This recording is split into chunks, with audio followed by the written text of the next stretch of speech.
ဒီကလေးနှစ်ယောက်ကထိုင်းနိုင်ငံမှာကြားရောက်မဲ့အမေများနေ့မှာမိခင်ဖြစ်သူကိုချစ်မြတ်နိုးကြောင့်တက်သေးပြဖို့အတွက်သူတို့စုဆောင်းထားတဲ့ငွေလေးတွေနဲ့ထိုင်းနိုင်ငံကမိခင်များနေ့နီးကပ်လာတဲ့အချိန်မှာထိုင်းနိုင်ငံလူရန်ရဲ့စိတ်ထဲကိုနှွေးထွေးသွားစေခဲ့တဲ့ဖြစ်ရလေးတစ်ခုဖြစ်ပွားခဲ့ပါတယ်အသက်17နှစ်အရွယ်နဲ့9နှစ်အရွယ်ကလေးနှစ်ယောက်ကသူတို့စုထားတဲ့ငွေလေးတွေနဲ့ရွှေဆိုင်တစ်ခုကိုရောက်လာခဲ့ကြပါတယ်အစပိုင်းမှာတော့ရွှေဆိုင်မှာရှိတဲ့ဝန်ထမ်းတွေကဒီကလေးနှစ်ယောက်ကဖောက်တဲ့တူဦးနဲ့ပါလာတဲ့ကလေးတွေဖြစ်မယ်လို့သူတို့ယူဆခဲ့ကြတာပါဘာကြောင့်လဲဆိုတော့ကလေးနှစ်ယောက်ကဆိုင်ထဲကိုဝင်လာပြီးတော့စကားမပြောဘဲနဲ့ရွှေတွေကိုတိတ်တိတ်လေးသူတို့လိုက်ပြီးတော့ကြည်နေကြတာပါဒါပေမဲ့ရွှေလားဝယ်တဲ့ဖောက်တဲ့တာရွှေဆိုင်တွေကနေပဲအကုန်ထွက်သွားကြပါတယ်ဒါပေမဲ့ဒီကလေးနှစ်ယောက်ကတော့ရွှေတွေကိုဆက်ပြီးတော့ကြည်နေကြစေဖြစ်ပါတယ်အဲ့မှာရှိနေတဲ့ဝန်ထမ်းတွေကဈေးရောက်မှုအတွက်ဖောက်တဲ့တွေကုန်သွားတဲ့အချိန်မှာဒီကလေးနှစ်ယောက်ကိုကဲသားတို့ဘာလာလုပ်ကြရလဲလို့မေးမြန်းလိုက်တဲ့အချိန်မှာတော့သူတို့ပြောတဲ့စကားကြီးကြောင့်မလို့အဲ့ဒီမှာရှိနေတဲ့လူကြီးတွေအားလုံးမျက်ရည်ကျလာရတဲ့အထိကြည်နူးခဲ့ကြပါတယ်သူ့ရဲ့အမေတွေသူတို့စုထားတဲ့မမိုးလေးနဲ့ရွှေလားဝယ်ဖို့ဆိုတာကိုဒါသိလဲရပါတယ်ဒါနဲ့ပဲဆိုင်ရှင်ဖြစ်တဲ့လူကဒီကလေးနှစ်ယောက်ကိုခေါ်ပြီးတော့စကားပြောကြည့်တဲ့အချိန်မှာသူတို့တွေကအသက်17နှစ်နဲ့9နှစ်အရွယ်နှစ်ယောက်ဖြစ်ပါတယ်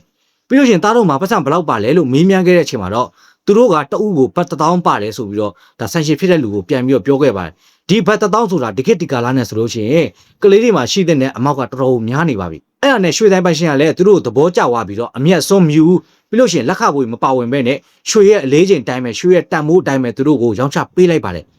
အဲ့ဒီနောက်ပိုင်းမှာသူတို့ကိုလည်းဘတ်1000စီမမိုးပေးလိုက်ပါသေးတယ်ဆိုင်ဝန်နဲ့တချို့ဆိုရင်တော့မှဒီကလေးတွေကပျော်ရွှင်နေတဲ့မျက်နှာလေးကိုကြည့်ပြီးတော့မျက်ရည်ကျမိခဲ့ကြပါသေးတယ်တခါတလေမှာမိဘတွေပျော်ရွှင်မှုအတွက်တန်မိုးကြီးရဲ့လက်ဆောင်တွေမလိုပါဘူးကလေးတို့ရဲ့ကလေးနှစ်ယောက်ရဲ့နှလုံးသားတွေကထွက်လာတဲ့အမေအတွက်ဆိုတဲ့စကားတစ်ခုကပဲမိဘတွေအတွက်တန်မိုးမဖြတ်နိုင်တဲ့လက်ဆောင်ဖြစ်နိုင်ပါတယ်ဒီခေတ်ဒီကာလမှာဒီကလေးတွေကစံပြကလေးတွေဖြစ်နိုင်လားဆိုတာလည်းကျွန်တော်ကွန်မန့်ပေါ်မှာရေးတော့ပေးခဲ့ကြပါဦးဒီဘိုဖိုင်လေးကိုတဲ့ကျွန်တော်တို့ရဲ့သားရည်နဲ့သမီးရည်တိုင်းသိရှိအောင်လို့ share လုပ်သွားပြီးတော့အတူတူတက်အောင်လည်း message လို့အနေနဲ့မိဘတွေနဲ့တင်ပေးကြပါဦးလို့ကျွန်တော် message လို့ဒီနားနေပြီးတော့တိုက်တွန်းလိုက်တာဖြစ်ပါတယ်ကျွန်တော်ဒီဘိုဖိုင်လေးကို share လုပ်တော့ပေးခဲ့ကြပါဦးနောက်ကြောင်းအောင်တက်တဲ့ပြန်ဆုံတွေ့ပါမယ်အားလုံးကျေးဇူးအများကြီးတင်ပါတယ်ခင်ဗျာ